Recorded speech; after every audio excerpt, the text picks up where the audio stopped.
depuis le 10 septembre, l'ancien roi a rejoint nos ancêtres.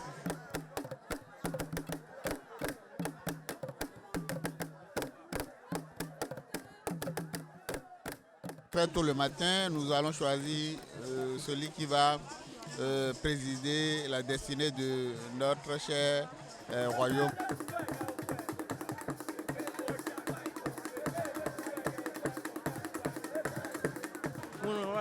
La mission est de superviser la désignation d'un nouveau roi.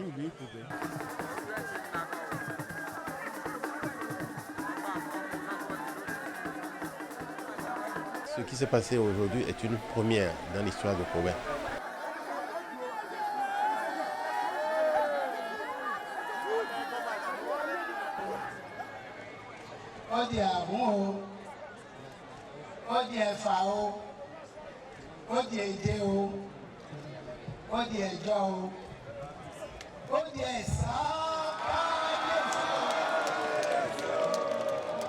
Chers téléspectateurs, bonsoir et merci de vous joindre à nous pour un nouveau numéro de votre émission Mon patrimoine, ma richesse.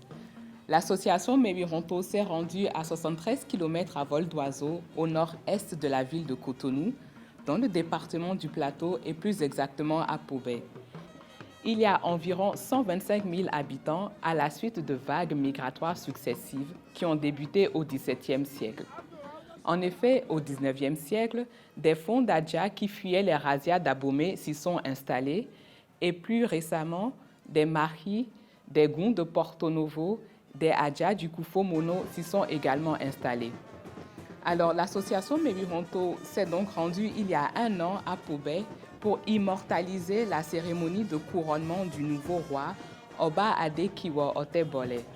Cérémonie de couronnement qui s'est déroulée 6 mois après la cérémonie d'intronisation, 6 mois durant lesquels le roi a participé à des rituels ancestraux qui l'ont préparé à diriger et à veiller sur le peuple de Pobé.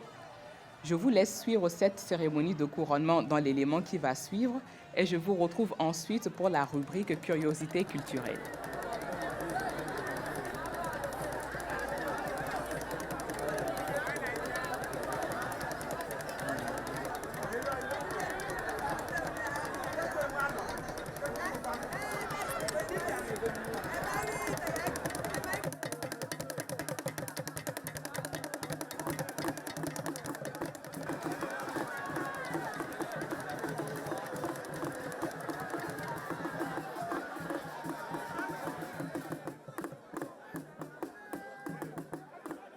Nous sommes ici pour une cérémonie spéciale pour Pobé, notamment le choix du nouveau roi. Vous n'êtes pas sans savoir que depuis le 10 septembre, l'ancien roi a rejoint nos ancêtres. Et pour un royaume qui se respecte, il fallait choisir un nouveau roi.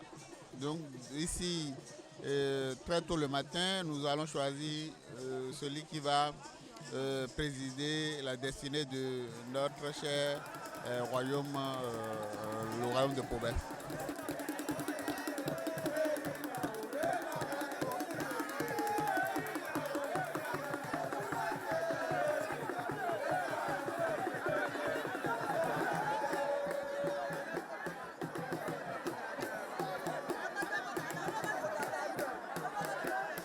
Ça a toujours été une liesse populaire et moi qui vous parle, c'est la deuxième du genre que je viens de suivre et notre souhait c'est que je ne puisse pas suivre le troisième.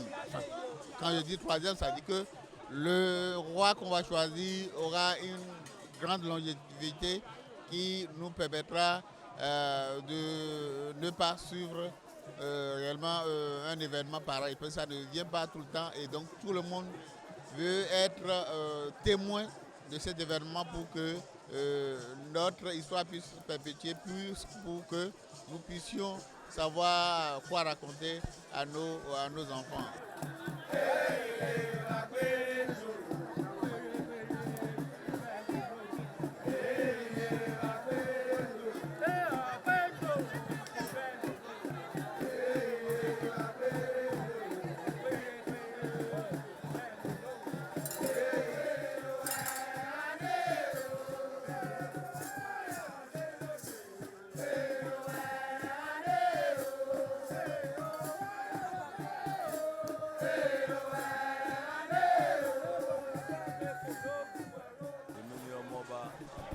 suis le prince Abdou Djelili Adeyemi, communément appelé Tema. Je suis le prince descendant direct du roi Alaafin Oyo. Je suis à la cour royale en tant que prince pour m'occuper du roi et aussi dans la ville, tout ce qui ne va pas le rapporter au roi pour que correction soit faite.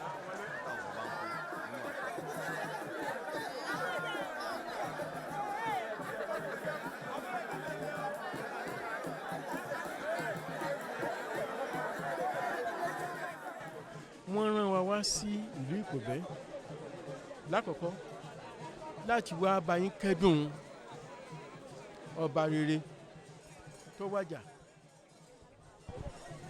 Je suis venu mandaté par le roi d'Oyo avec 3 missions. Ma première mission, c'est de présenter les condoléances du roi Alaafin d'Oyo à toute la population de Pobé. Ní ẹ̀kejì, wọ́n rán wá sí báyìí láti wá wò bẹ́ẹ̀ ṣe ń fi ọba jẹ. Ma seconde mission est de superviser la désignation d'un nouveau roi. Superviser, voir comment les choses se déroulent pour pouvoir les rapporter au roi Alaafin. Donc ici, je suis les yeux du roi Alaafin. Tí ó múlé lọ fún ọjọ́ 17. Ẹ ti ṣe àkọjá, ẹ ti ṣe oríṣiríṣi ètùtù. Ọlọ́run wá ṣe, kò sí ètùtù ẹ ṣe tí kò gbà. La troisième mission est une recommandation de Alaafin. C'est de dire aux populations de Pobé et à travers eux au peuple Yoruba de la République du Bénin de préserver leur identité culturelle, de faire tout possible pour que la culture Yoruba ne disparaisse point et de témoigner tout le respect au nouveau souverain comme cela se fait à Oyo parce que le roi de Pobé est le descendant direct du premier roi fondateur de Oyo qui est Oranyan. Et dans l'histoire, nous avons appris que les restes de Oranyan se trouvent à Pobé, ce qui fait que tout roi qui est sur le trône de Pobé est en même temps sur le trône de Oyo, raison pour laquelle nous nous sommes déplacés et c'est la première fois que le roi Alaafin Oyo envoie 3 de ses fils, 3 princes dans une mission. Car généralement, c'est une seule ou 2 personnes qui se déplacent parmi les princes surtout. Donc, c'est le témoignage de l'importance que le roi Alaafin accorde à l'événement.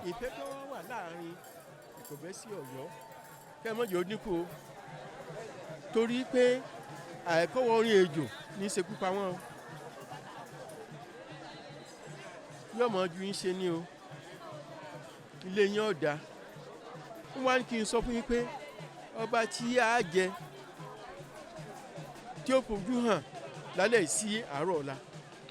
Depuis notre arrivée, nous avons vu des choses qui ont même déjà disparu chez nous et qui ont été préservées ici. Donc cela nous a enchantés. Et je accompagne la population de bénédiction du roi Alaafin et je souhaite un long règne au futur roi. Tó kí bá a ṣe rí ọ̀pọ̀lọpọ̀ èèyàn lọ́kùnrin lóbìnrin lọ́mọké lágbàlagbà inú wa dùn o gbogbo ìlú pátá ló pé sí báyìí Ọlọ́run ọba yóò wá jẹ́ kí ọba yóò jẹ o ìlú ó túbà ìlú ó túṣẹ.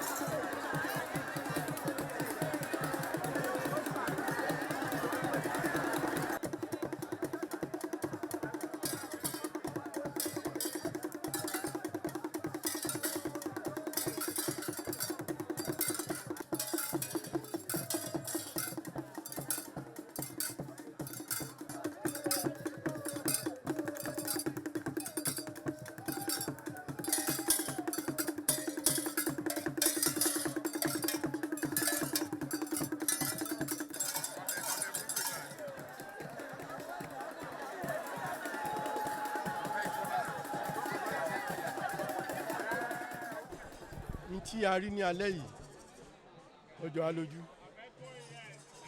Mo rí àwọn ọmọ ọwọ́ kéékèèké, mo rí gbogbo àwọn obìnrin yanturu, àwọn ọkùnrin yanturu. Ma recommandation à toute la population de Pobé, c'est de leur dire que la culture est indissociable de la royauté, parce que c'est la royauté qui est chargée de préserver la culture. Donc, toutes les populations doivent faire l'effort de préserver la culture.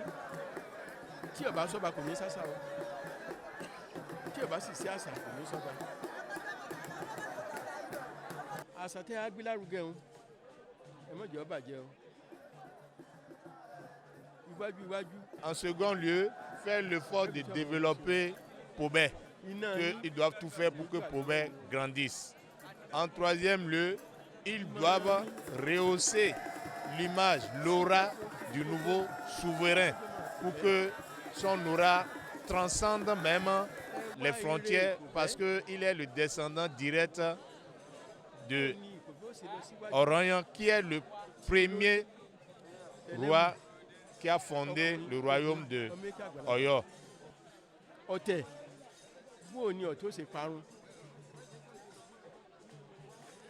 Bó ni ìfẹ́ ìfọwọ́sowọ́pọ̀ yóò ṣe wà pẹ̀lú ọba àti ìjòyè.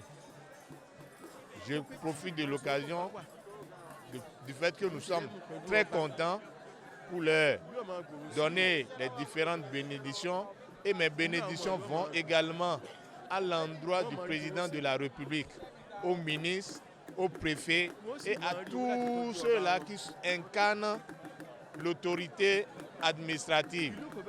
Mais je demande aussi au président de l'autorité administrative d'aider à préserver la culture, d'aider au rayonnement des rois, parce que la culture reste la dernière richesse qu'un pays puisse vendre quand on leur a épuisé toutes ses ressources.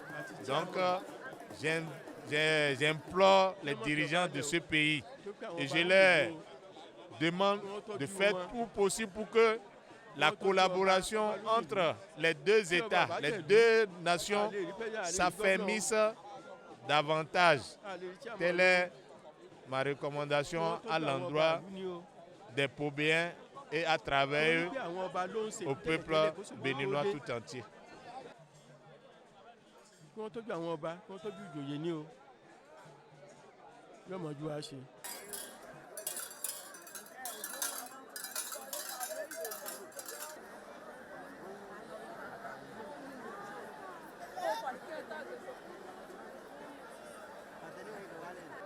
Nous sommes très satisfaits de ce que il y a toujours l'originalité, c'est ça qui fait la différence avec les autres royaumes.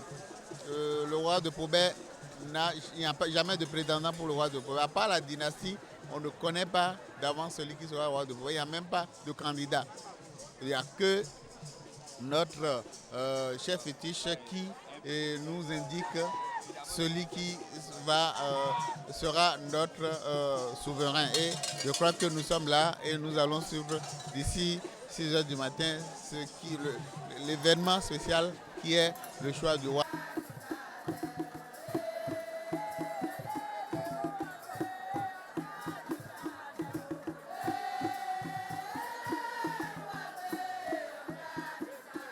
Je pense que ce serait vraiment inédit et nous pensons que nous aurons un roi qui va réellement booster le développement de Pobé, un roi qui va donner beaucoup plus de pouvoir au royaume de Pobé. Et nous avions été honorés par la présence ici des princes d'Oyo qui ont été envoyés spécialement par l'empereur d'Oyo. Et tout le monde sait ce que le roi d'Oyo Alaafin est au niveau du Nigeria et au niveau du monde Yoruba.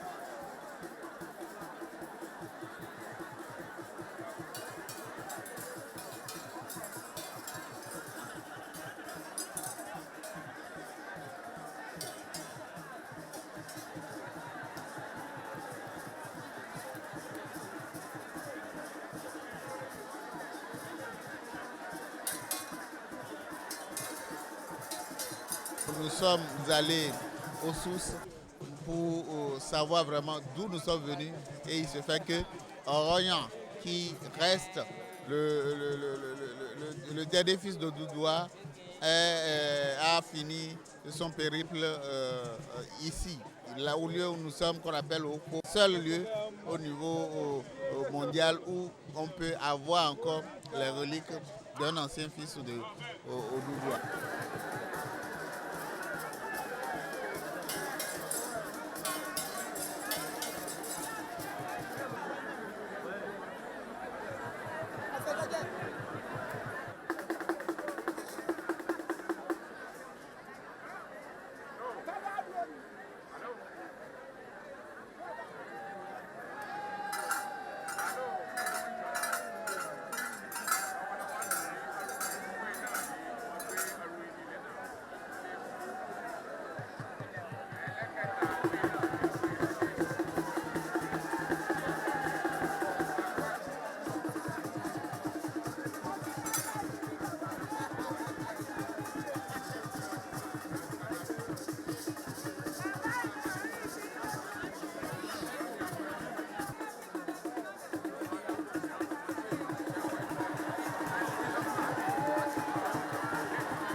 Ce qui s'est passé aujourd'hui est une première dans l'histoire de Pobé.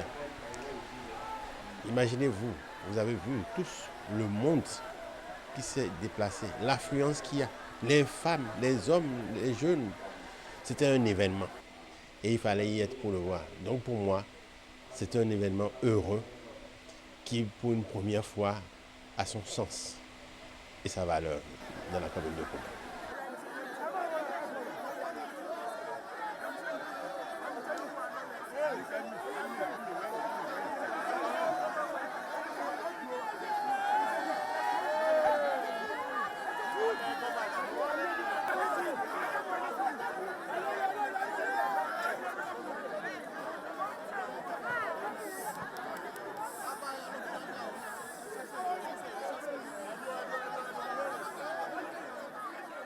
Nous avons notre nouveau roi au nom de Elechi Kazmi et son nom de souverain sera donné au couronnement. Je pense que pour ceux qui ont suivi tout le déroulé de l'événement, ils ont pu comprendre qu'à Pobé, c'est de l'inédit, c'est spécial et je pense que nous devions tout faire pour sauvegarder ce patrimoine parce que ça aurait été dans d'autres localités, ce serait avec beaucoup de gourdins, avec les âmes qu'on allait terminer cette élection qui pour nous est divine. Donc je pense que nous avions à partir de maintenant un nouveau roi qui est peut-être à la cinquantaine ou bien la quarantaine, qui va conduire la destinée de ce vailleux peuple et je pense que nous avions un roi que Pobé mérite et nous, à partir d'aujourd'hui, nous devons le vénérer et nous pensons à travers la connaissance que nous avons de lui qu'il peut bien gérer la cité, il peut vraiment bien conduire le peuple de Pobé vers le développement tant attendu.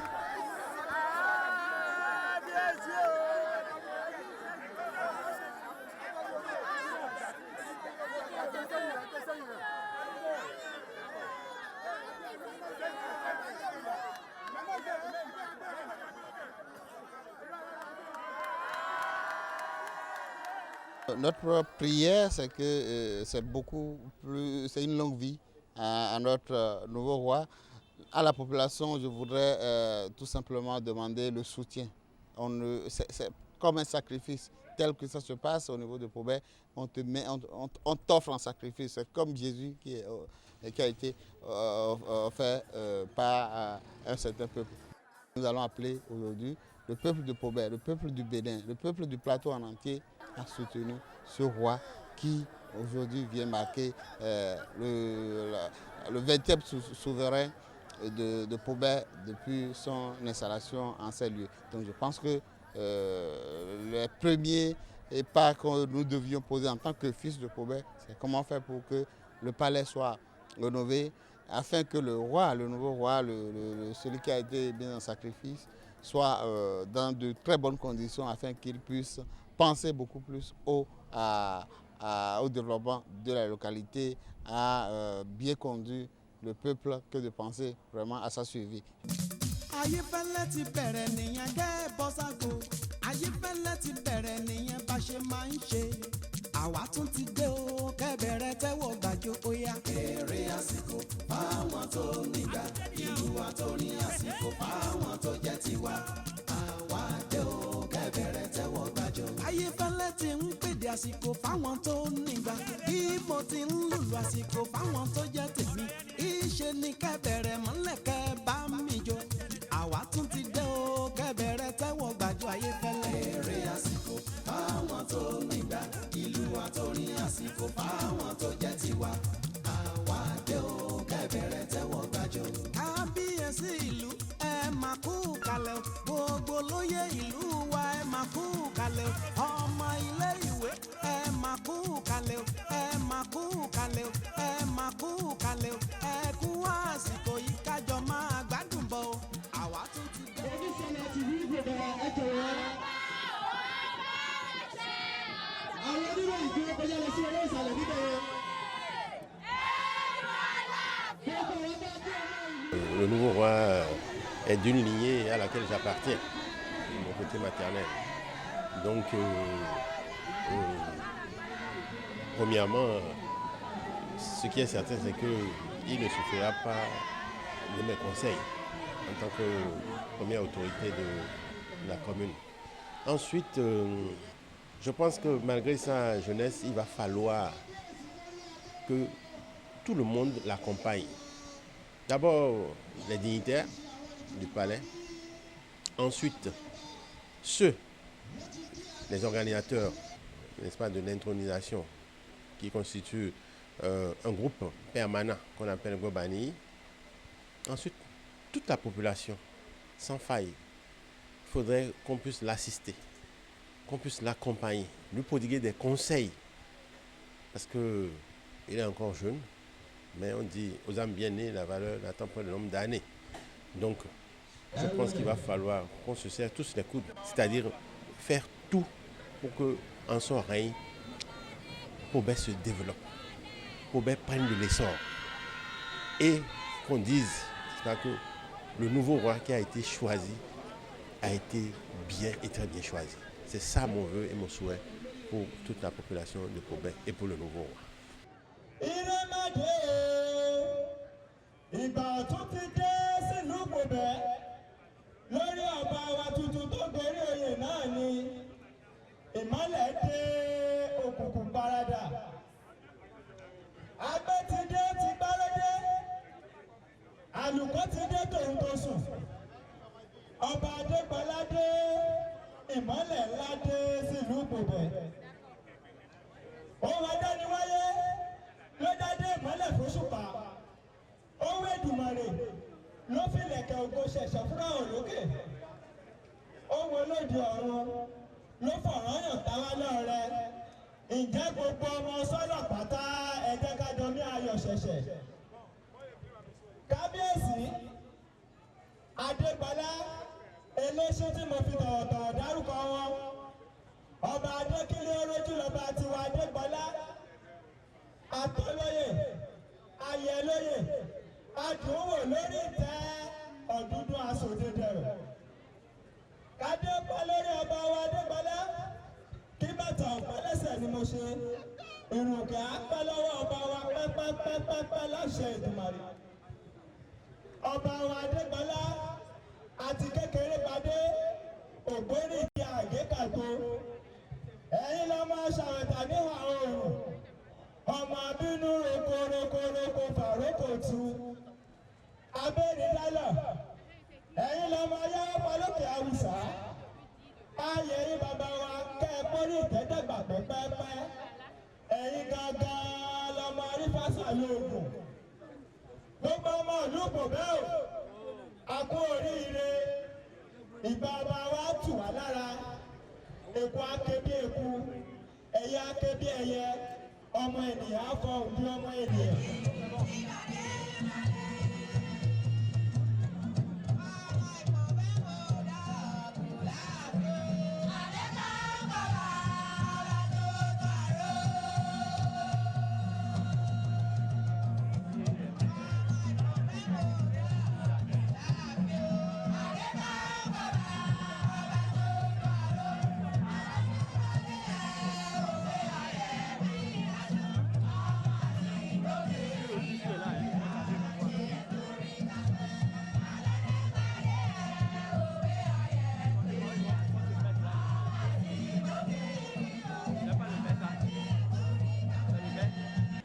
Àwọn gẹ́gẹ́ bí ọba alájàṣẹ́ Oníkòyí Abẹ́sàn tìlú Pọ̀tùmọ̀gbò Àjàṣẹ́ pẹ̀lú gbogbo ọba tó wà ní ìgbogbo pátápátá á gba ohun gbogbo àwọn ọba nílẹ̀ yìí làwọn sọ fún kábíyèsí.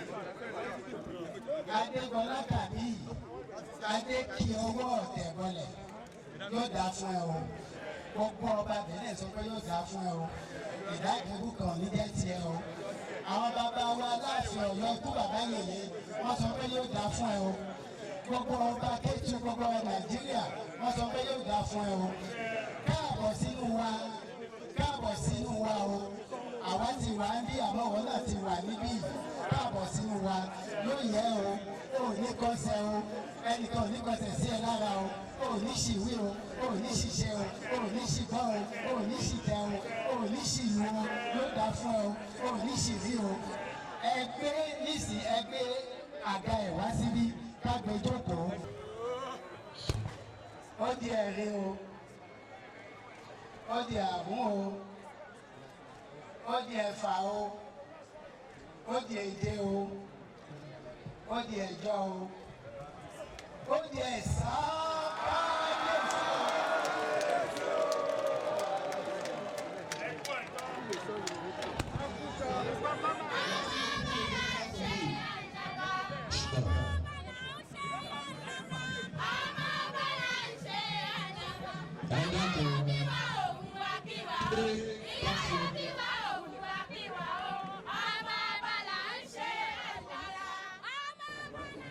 C'est un grand plaisir pour moi. Ọba Adékiwọ̀ Ọ̀tẹ̀bọ̀lẹ̀.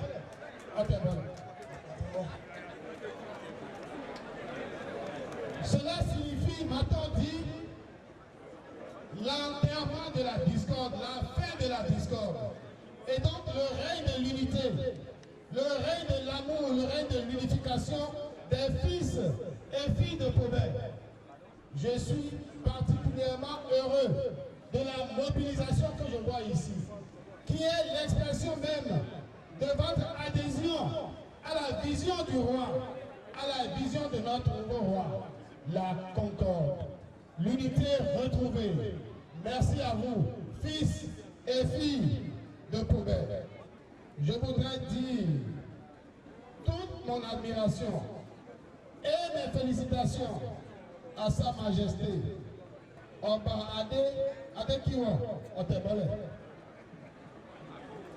pour son couronnement et souhaiter que son règne soit un règne de succès et de grandeur de la ville de Pobert. Je voudrais aussi dire mes félicitations à toute la famille royale et souhaiter qu'elle reste unie autour de son roi. Permettez-moi de dire également à l'ensemble du comité d'organisation de la présente cérémonie toutes mes admirations pour la qualité du travail abattu.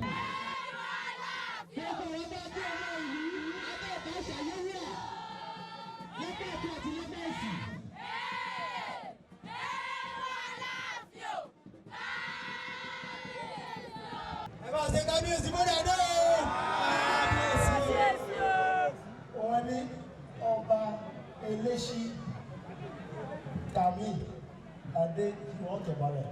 Èyí fẹ́ fún ọ̀tẹ̀ náà kọ́kì ìbọ̀lẹ̀. Ẹ̀dọ̀ yí ọmọ ìlú Ìkòbẹ́wọ̀ ni mo tọ́ ọ. Nígbèyí ẹ̀dọ̀ ọmọ ìlú Ìkòbẹ́wọ̀. Ṣé mo fi tọwé Ìkòbẹ́ ni? Ògèdá ipò mẹ́rin, Ìgànná ipò mẹ́rin, Tọ́wé ipò mẹ́rin, Ìsábà ipò mẹ́rin, Amóyeye níbí lẹ́ka ipò mẹ́rin, Àkóńdé ìlú akọ̀nílé ipò ẹ̀dá mọ̀ tó ẹ̀dẹ̀ ni orúkọ náà mú wọ́n ni wà òfin adé kí wọ́n tẹ̀ mọ́lẹ̀. Ní kẹ́yìn ìfọ̀lẹ́ mọ̀ ìfọ̀lẹ́ òmí náà ní adé kí wọ́n tẹ̀ mọ́lẹ̀. Pàṣẹ fẹ́fà ilé mi èní yeye gbogbo wọn lọ́ba wá kí wọ́n sùn lè ní ìlú Ìkọ̀bẹ́. Èyí fẹ́ fún ìlú Ìkọ̀bẹ́ tó dáa. Ó máa ń sí ìtẹ̀wé mèremère fún àwọn ọ̀nà náà. Èyí tó ṣe ẹyọkẹ́ ìṣó fún èlò àkókò. Ká má gbọ́dọ̀ lé mi gbọ́ ní ìlú ìpẹ́yọ. Gbogbo wípé mo ṣe sọ yẹ àtẹ́ǹgù mi. Bí mo ṣe sọ yẹ àsìkò lọ́sọ̀ọ́ àṣẹ́ǹgù lẹ́tọ̀ọ́ náà ni tó dákì ìfọ̀nà ọ̀gbẹ̀rún. Bí wọ́n ṣe sọ yìí ọmọ ìwé tí bẹ́ẹ̀ bẹ́ẹ̀ sọ̀rọ̀ ẹ̀mọ́ ìpàdé ọ̀tẹ̀ kò dáa lẹ́tọ̀ọ́. Ọlọ́run ò ṣe bí kẹ́yẹ ọdún lẹ́nu gbogbo ìlú wá rẹ̀ pẹ̀lú ṣe kó mọ́ ìdọ́là tẹ́ fún mátọ̀ yìí náà. Ẹsẹ̀ kábíyèsí mọ́rí adé o. Kábíyèsí o. Máa gbèsè lọ́kọ̀ọ̀kan. Àsìkò ọmọ orí kí kábíyèsí yẹn. Adékànnà Òtòlò. Máa gbèsè lọ́kọ̀ọ̀kan. Ọmọ arífá ńlá sàlẹ̀ ògùn. Bàbá ẹ máa bọ́ ẹ bá mi ṣe kábíyèsí mọ́rí adé o. Ẹ bá ṣe kábíyèsí mọ́rí adé o.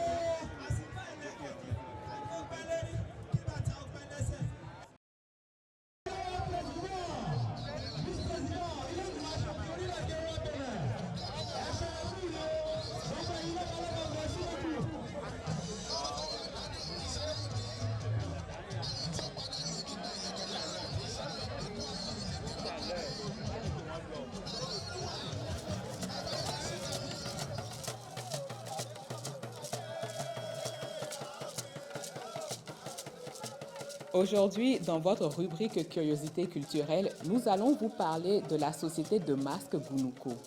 Il s'agit de rites et de pratiques sociales propres aux aires culturelles Nago-Yoruba et Adja-Tado que l'on retrouve dans les départements littoral atlantique, Weme Plateau et Zou Colline.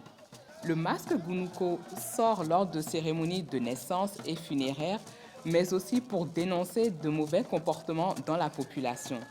C'est un masque qui est porté uniquement par des hommes d'âge mûr et qui, au cours de la cérémonie, s'allonge et se rapetit.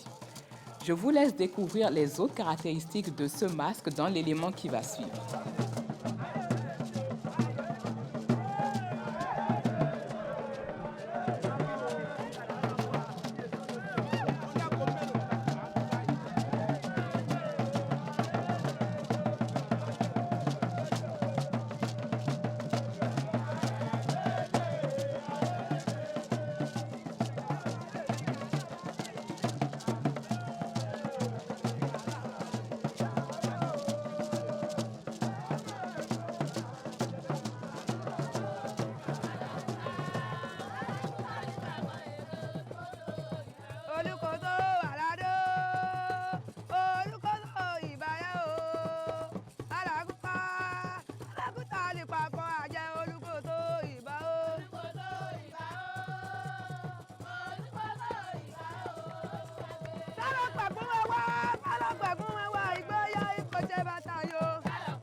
Le Gunuko est réservé spécialement au Takwa. Mais tous ceux qui se sont initiés à la langue de Takwa ou dialecte des Takwa peuvent faire Gunuko. Que eux, ils sont fait initier. Que ce n'est pas le Yoruba qui parlait au fétiche, mais que c'est la langue de Takwa. C'est le dialecte des gens de Takwa qui parlait au fétiche.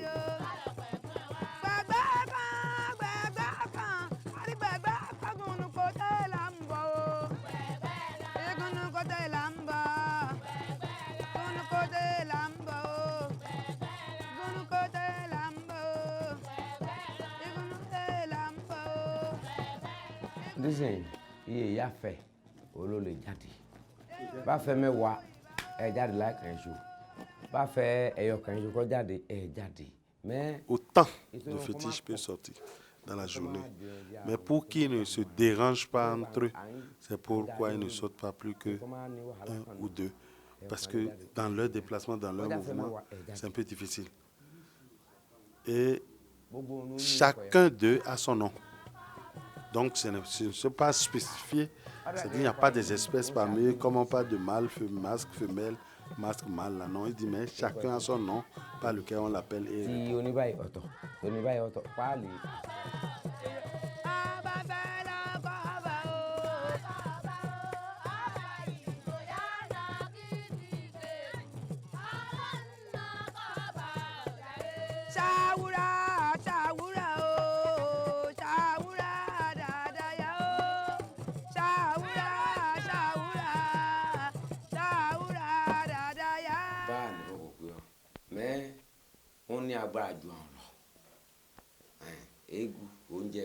C'est vrai, le revenant a son nom, le Gunoko a son nom, mais ils sont puissants l'un plus que l'autre. On ne peut pas les comparer.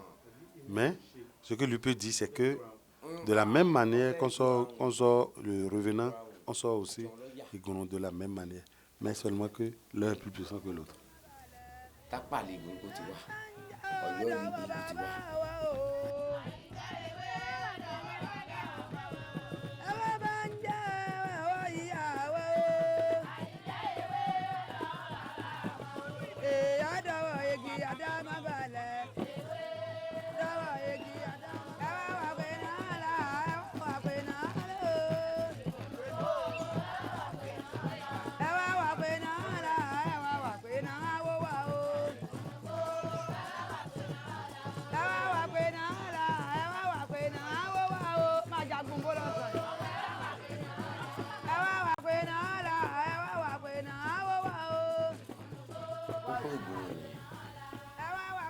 Ọ̀yàfù eégún nítorí kí ó fa aṣọ Ìgúnnukó ọ̀yàfù ti eégún. Ìgúnnukó, comme lui l'a souligné tout à l'heure, Ìgúnnukó est très puissant plus que le revenant. Ìgúnnukó est très puissant plus que le revenant, et que les deux ne se rencontrent pas. Quand les deux se rencontrent, c'est que l'un avale l'autre. Et que Ìgúnnukó avale le revenant. Et que le revenant, voilà. Et qu'ils se sont déjà rencontrés une fois comme ça, et là, et ils se sont rentrés avec tous les accoutrements du revenant. Que Ìgúnnukó est rentré avec tous les accoutrements du revenant. Que Ìgúnnukó c'est Takpa, et Egungun c'est Ọ̀yọ́. Àti lọ parí lílà ó ti yín wọ. Ìyá lọ parí lílà àwa gba aṣọ eégún.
Ils ont une forêt où ils ont l'habitude de se voir,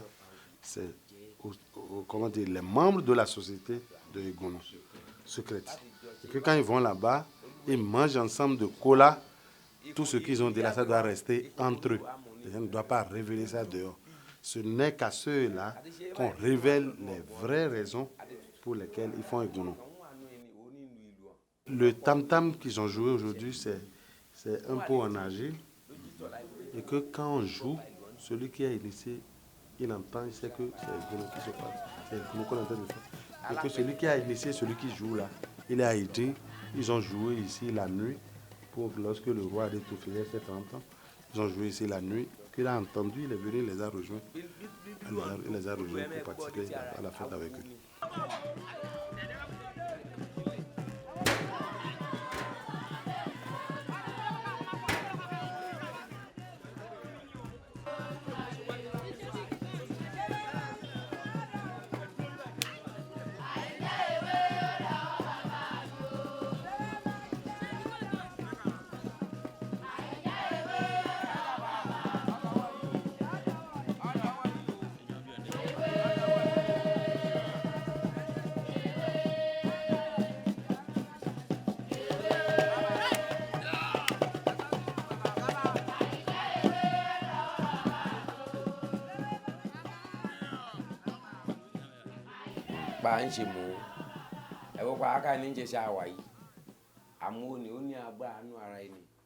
Il y a le masque femelle, il y a le masque mâle, masculin.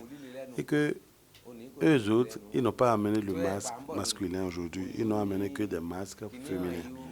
Et que le masque mâle, quand on le voit, on sent qu'il a de l'audace, il a le courage et il peut faire du mal facilement. Que le mal peut faire du mal facilement. Mais quand on va à un endroit où c'est la paix, c'est la joie, c'est la réjouissance, on n'a même pas le masque mâle, que c'est le masculin, et que c'est le masque féminin, le masque féminin qui voilà.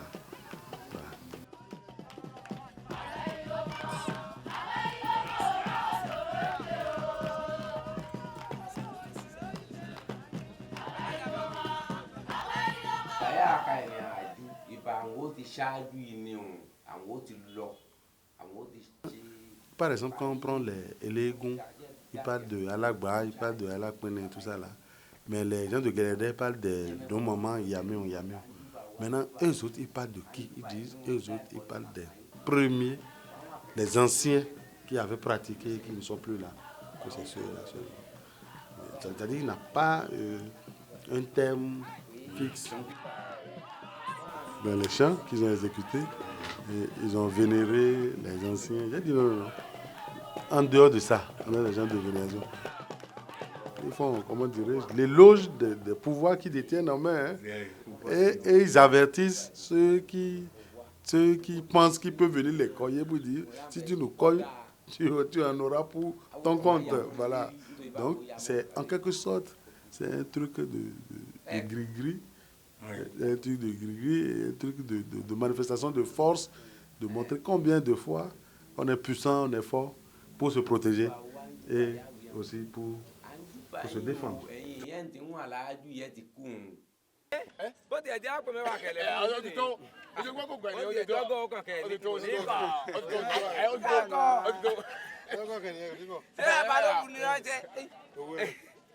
Pour les fous,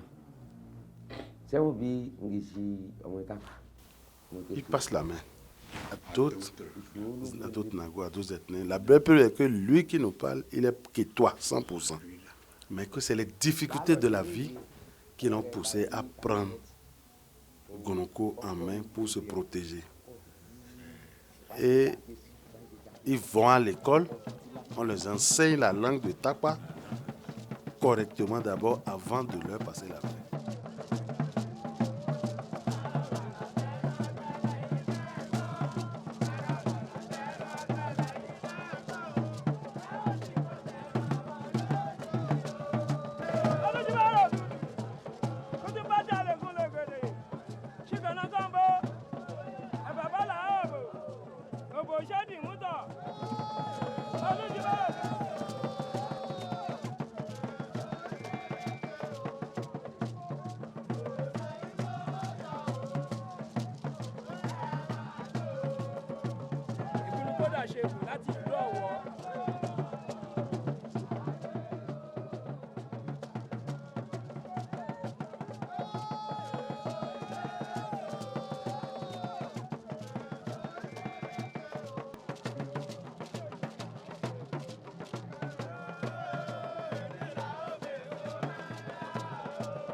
Merci, fidèles téléspectateurs, d'avoir suivi cette émission de Mon patrimoine, ma richesse sur la cérémonie de couronnement du nouveau roi de Pobé et sur le masque Gounoukou. Vous avez des réflexions à faire, des propositions, des thèmes que vous souhaitez aborder. N'hésitez pas à contacter l'association Mewironto au numéro suivant, le 62 06 70 69, 62 06 70 69. Vous pouvez également vous rendre sur notre page Facebook www.facebook.com/Mewironto ou sur notre site internet www.peuplenoir au pluriel.org. Merci beaucoup, fidèles téléspectateurs, et à très bientôt.